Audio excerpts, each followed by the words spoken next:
որևէ բյուրոկրատական քաշքշուկ չկա եւ չի կարող լինել, եթե խոսքը վերաբերում է անձի առողջությանը, ընդհանրապես պետք է որ անձը դիմում ներկայացնի եւ այդ դիմումը կքննարկվի եւ կներկայացվի համապատասխան պատասխանը եւ կձեռնարկվեն այն միջոցները, որոնք պետք է ձեռնարկվեն առողջության պահպանման ուղղված։ Հաշվի առնելով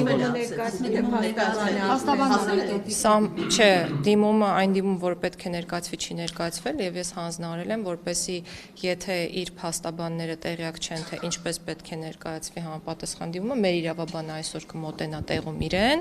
եւ դիմումը կվերցնի եւ կներկայացնի ողակին համապատասխան առողջության քաշքշուկների մասին կներեք, բայց մենք ներողություն եմ խնդրում, ոչ, դա չի խնդիրը, խնդիրն այն է, սա գիտեք ինչին է նմանվում, երբ որ փաստաբանները ոչ, սա նմանվում է այն իրավիճակին, երբ որ փաստաբանները արգելված իրեն մուտք արել քրեակատարական հիմնարկ, իրենց հետ տարել էին իր, որը իրականում արգելված չէ, բայց արել էին դա սահմանված կարգի խախտմամբ։ Հիմա մեր պետությունում եթե գործում է օրենսդրություն, կա նաև սահմանված կարգ եւ հատկապես եթե հարաբերությունների մեջ փաստաբաններն են, շատ ոչ թե գովելի է, այլ պարտադիր է, որպեսզի փաստաբանները պահպանեն սահմանված կարգը եւ խոսքը դրա մասն է եւ եթե խնդիր ունեն սահմանված կարգի պահպանման, մենք իրենց իհարկե կուղղորդենք եւ միշտ պատրաստ ենք։ Չի կարող առաջացնել խնդիր, որովհետեւ մենք խոսքը գնում ենք մարդու առողջության բացարձակ որևէ խնդիր վերաբերյալ եւ յուրաքանչյուր րոպեն ինչպես նրան տեսակցողներին ներողություն ավարտեմ ահազանգում ծայրահեղը եւ անհապաղ վիրահատության խնդիր ունի եւ վերջո այստեղ արտարդատություն իրականացնող մարմինը գլխավոր դատախազությունը ունեն բացարձակ լիազորություն որոշակի առումով միջամտելու որևէ ծայրահեղ առողջական խնդիր այս պահին արկա չէ հատկապես արձանագրված ոչ ես խոսում փաստերի մասին Ես այն մարդն եմ, ով գիտի, պետք է իմանա այն ամենը, ինչ կապված է այդ ոլորտի եւ այնտեղ պահվող անձանց հետ։ Գուցե չի հայտնել վերջնական եւ օրինակ դուք այցելեք որպես նախարար ձեզ իր առողջական։ Իմ պատասխանը հետեւյալն է. այն պահին եւ այն ժամանակ, երբ կներկայացվի համապատասխան դիմում, մենք այդ ոչ թե մենք, այլ համապատասխան գերատեսչությունը, դիմումը նախարարությանն էլ չի ուղղված, այլ ավելի առողջապահության նախարարությանն է ուղղված, մեր գործընկերները վստահեցրին, որ համապատասխան գործիքակազմը գործի կդնեն եւ անձը կստանա իր համար ցանկալի բժշկական օգնություն եւ սպասարկում։ Մինչ այդ ես ուզում եմ ձեզ տեղեկացնել, որ բոլորի առողջական վիճակը գնահատվում է եւ ըստ էության որևէ սուր խնդիր մինչ այս պահը չի արձանագրվել եւ եւս մեկ անգամ կրկնում եմ այսօր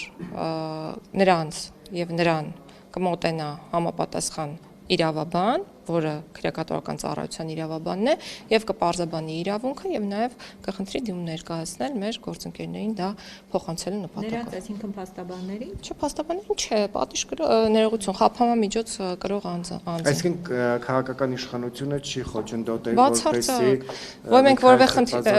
ցանկացած անձի առողջությունը իրականում պետության հոգացության ներքո է, ով գտնվում է անազատության մեջ։ Այսինքն անկախ նրանից թե այդ անձը ով է, մենք որպես պետություն պարտավոր ենք հոգ տանել առողջության մասին։ Տիկին նախարարը ուղղակի եւ ուղղակի վիճակագրություն հարցում ենք այս թեմայով։ Absolutely եմ համարում նման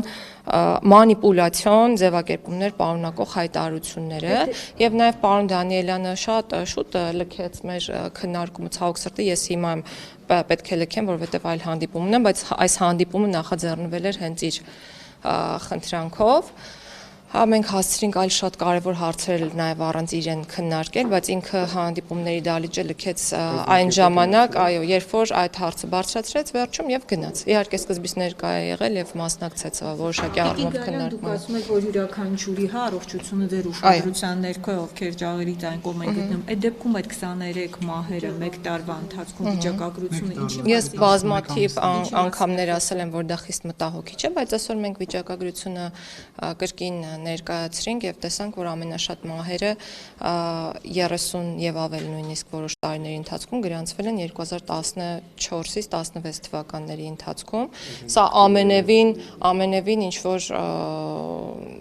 փաստարկ չէ, որը միտված է ասելու, թե մահերը քիչ են, ոչ, մահերը շատ են եւ մահերը ունեն տարբեր պատճառներ, դրանցից 8-ը ինքնասպանություններ են, հիմնական մասը հոգեկան առողջության հետ կապված խնդիրներ ունեցող անձանց կողմից, 8-ը տեղի է ունեցել քաղաքացիական հիվանդանոցներում, այսինքն առողջական վիճակի վատթարացման հետևանքով նրանք տեղափոխվել են համապատասխան բուժ հաստատություններ, սակայն նրանց կյանքը հնարավոր չի եղել փրկել, իսկ մյուս մասի հետ կապված էլ իհարկե բոլոր դեպքերում են հարուցվում քրեական գործեր, բայց եւս կարող եմ ասել, որ հիմնականում կամ առավելապես կապված են եղել առողջական որոշակի խնդիրների հետ։ Ինչ քննարկեցինք այսօր։ Քննարկեցինք, որ անհրաժեշտ է ավելի արագացնել կառավարության 825-ն որոշման փոփոխությունների կատարումը, ինչու եմ ասում արագացնել, որովհետև որ սահմանում է պատժի կրման եւ կալանքի կրման հետ անհամատեղելի հիվանդությունների ցանկը։ Մենք դա փոփոխում ենք ու առողջապահության նախարարության գործընկերների հետ բավական մեծ աշխատանք արդեն արել ենք այն հանձնաժողովների ձևավորման փոփոխության մասով, որոնք ոլորտում գործում են եւ փորձելու ենք այնպիսի մոտեցում ունենալ, որպեսզի այն դեպքերում, երբ առանձին հիվանդությունները չեն անցհատում այն շեմը, որոնք համապատասխանում են կոնկրետ հիվանդությանը, այդ ցանկում նշած, հնարավոր լինի գնահատել նաև հիվանդությունների համակցությունը, որպեսզի այդ համակցության առկայության դեպքում անձինք կարողանան հավակնել չկրել պատիժը կամ խափանման միջոցով։ Եվ մենք հարցել տեսեք երեք Նիկոլ Փաշինյանն այսօր շարունակելով թեման։ Ես կալանավորների հետ կապված մի հարց ունեմ, տամ հետո նոր անցնենք այդ թեմային։ Այս մահվան դեպքերի հետ կապված Տիկին Գայլյանը մեզ հասած տեղեկություններով մահվան դեպքերից մեկով, իսկ ինքնասպանության 2 դեպքերով անձնիկ ունեցել են առողջական խնդիրներ, բարձրաձայնել են այդ մասին, ահազանգել, սակայն պատշաճ բուժօգնություն չի ցուցաբերվել։ Դուք այս սցենարը բացառում եք, որ կալանավոր կամ ազատազրկվածը խնդրի մասին ասի որքանով որ ինձ է զեկուցվում եւ ես խնդիր չունեմ մտածելու, որ զեկուցվում է սխալ, յուրաքանչյուր կոնկրետ դեպքի պարագայում առողջապահության նախարարության մեր գործընկերները շատ հրատապ արձագանքում են եւ նման իրավիճակներ չենք ունենում, որ մեր գործընկերները հապաղեն բժշկական օգնություն ցուցաբերելիս։ Մենք այդտեղ 2 գերատեսչությամբ ենք հսկողությունը իրականացնում եւ շատ լավ համագործակցություն ունենք արագ արձագանքի ձևավորման համատեքստում ու այդպես էլ աշխատում ենք։ Տիկին եւ Նիկոլ Փաշինյանը երեք Գյումրիից վերադառնալուց հետո գրառում էր արել, որ քանի որ 301 թվականին հայրաքելական եկեղեցին ստեղծվել է պետության կողմից, կա օրինակ իր կողմից կա գաղափար, որ 10-55 բոլոր կարդացել եք վստահաբար գրառումը, այսօր էլ ասում էր, որ դրոշ պետք է տեղադրվի։ Սա արդյոք սահմանադրությանը հակասող չէ, սա արդյոք խնդրահարույց չէ։ Եթե տեսեք դուք միշտ հարցերը տալիս եք 2 տարբեր ձևակերպումներով, մեկը արդյոք եկեղեցին պետության մաս չի եւ սահմանադրությունում, քանի որ նշված է արդյոք եկեղեցականների գործերին միջամտելը չի նշանակում սահմանադրական կարգի տապալում, դա հասկացանք, որ ոչ, արդեն։ Հիմա հարցը երկրորդ կողմից եք տալիս, ասում եք արդյոք դրոշ տեղադրելը իսկ ինչ որ մեկը հերքում է, որ պետության կողմից է հիմնադրվել եկեղեցին ի վերջո եւ ճանաչվել որպես պետական կրոն։ Տեսեք, չէ, շեշտադրում, չէ, պետությունը որոշել է, երկու առաքյալների պետությունը որոշել է, որ պետական կրոն է։ Այո, բայց ոչ թե եկեղեցին է։ Դե եկեղեցին չի հիմնադրել պետությունը բարձ։ Ես կարծում եմ նպատակը եւ գաղափարը մեր պետության, պետականության գիտակցման, պետության ամրության եւ միասնականության գիտակցման մեջ է։ Եվ յուրաքանչյուր կազմակերպությունում էլ, այդ թվում եւ կրոնական հատկապես եկեղեցում, քանի որ եկեղեցու դերը ընդգծված է սահմանադրությամբ, ինչու չեն կարող լինել Հայաստանի Հանրապետության դրոշները եւ ինչու չի կարող հնչել Հայաստանի Հանրապետության օրհներգը։ Դուք ինքներդ եք ասում, դա գաղափար է։ Այո, դա գաղափար է, որը հնարավոր է իրացնել եւ գուցե ճիշտ է, որ կառավարության նիստերն էլ պետք է տերունական աղոթքով սկսվեն։ Ես նման տեղեկատվության չեմ տիրապետում, բայց դեմ չէի լինի, եթե անկեղծ լինեմ։ Բայց օրինակ ԱԹ-ից նախարար ունեք, ոնց պետք է։ Դե այդ դեպքում ես ասում եմ, ես դեմ չէի լինի եւ պատասխանում եմ իմ փոխարեն եւ քանի որ հարգում եմ այլ անձանց իրավունքները, ես որպես իրավաբան վերջում Արձե որ ինչ որոշման կողմնակից կլինեն։ Չէ, հակառակն եմ ասում, քանի որ կան մարդիկ, որոնք ունեն այլ կողմնորոշում կրոնի եւ հավատքի հետ կապված, իսկ մեր երկրում գործում է ազատության իրավունքը, կրոնի, խղճի, մտքի, դավանանքի եւ այլն, ես այդ իրավունքի պաշտպանության կողմնակիցն եմ միշտ։ Եվ Տիկին Գայլյան, կներեք, այնինչ տեղի ունեցավ, հեսա վերջացնում ենք 7 վերք եկեղեցում, պատարակի նախորդ օրը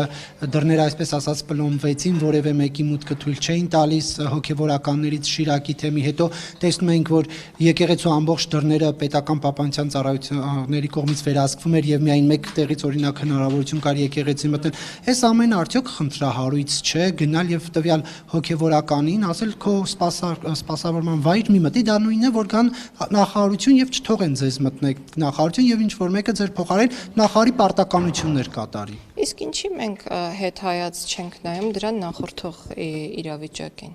Այսինքն, եթե հնչում են ինչ-որ արտահայտություններ, որ թույլ չի տրվելու պատարակ իրականացնել եւ ժողովուրդը հնարավորություն չի ունենալու իրացնել իր իրավունքը մասնակցել պատարակին, մենք խոսում ենք այն երևույթի մասին, որը միտված է այդ խնդիրը կամ հնարավոր խնդիրը չեզոքացնելուն։ Իմ պատասխանը դա է։ Եկեք բոլոր երևույթներին նայենք ճիշտ եւ ըստ ժամանակագրական հաջորդականության։ Իսկ այն քաղաքացիներին, որ բռնի ուժ կիրառելով հանում են դուրս, ինչ է նրան կաթողիկոսի անում են։ Ես կարծում եմ, որ հասարակական կարգի պահպանման պատասխանատուներ կան, ես չէ որ պետք է գնահատեմ իրենց գործողությունների իրավաչափությունը, եթե դրանք հատում են իրավաչափության սահմանը, վատ է, եթե չեն հատում եւ միտված են հասարակական կարգի պահպանմանը, լավ է։ Տիկին Գայլյան, ներողություն, իսկ այդ դեպքում ինչպես է ստացվում, որ Գարեգին երկրորդ կաթողիկոս գոռացողը հասարակական կարգ խախտող, իսկ նույն եկեղեցում կտրիչը կաթողիկոս չէ, գոռացողը հասարակական կարգ խախտող չէ։ Կրկնում եմ, այն բոլոր գործողությունները, որոնք իրապես միտված են հասարակական կարգի պահպանմանը, դրական եմ գնահատում, այն գործողությունները, որոնք միտված չեն կամ ենթադրում են լիազորությունների չարաշահում, վատ եմ գնահատում։ Հիմա կներեք, Փաշինյանը չի չարաշահում լիազորությունները, հաշվի առնելով, որ Սահմանադրության պետությունն ու եկեղեցին անջատ են, թելադրում է, որ եկեղեցուն պետք է հնչի օրհներ եւ պետք է դեպի դրոշ։ Դուք ինքներդ նոր նշեցիք, որ մի գաղափարով է կիսվել եւ գաղափարով կիսվելը դեռ թելադրել չի նշանակում։ Ես առաջարկում եմ, երբ որ կնկատեք որևէ թելադրանք ապագայում, նորից այս հարցը բարձրացրեք։